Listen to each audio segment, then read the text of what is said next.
শাখার অন্তর্বর্তীকালীন কমিটির আহ্বায়ক প্রকৌশলী সেলিম রাজান, কেন্দ্রীয় আহ্বায়ক কমিটির ক্রীড়া, সাহিত্য ও সাংস্কৃতিক সম্পাদক প্রকৌশলী এস কে মাহমুদ আলম এবং সদস্য সচিব প্রকৌশলী হায়দার আলী এ সময় উপস্থিত ছিলেন।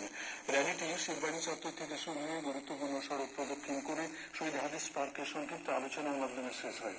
Institution of diploma engineers Bangladesh IDEB Khulna জেলা শাখা এর আয়োজন করে।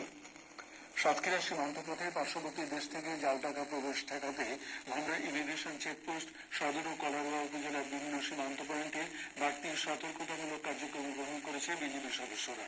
বিজিবি সূত্র জানায়, সাতক্ষীরা বিজিবি 33 ব্যাটালিয়নের সদস্যরা দেশের সীমান্ত ও সার্বভৌমত্ব রক্ষার পাশাপাশি চোরাচালান, নারী ও শিশু পাচার এবং মাদকদ্রব্য পাচার সহ যে কোনো আন্তঃসীমান্ত অপরাধ দমনে গুরুত্বপূর্ণ ভূমিকা পালন করে চলেছে। সাম্প্রতিক সময়ে একটি স্বার্থান্বেষী চক্র সীমান্ত পথে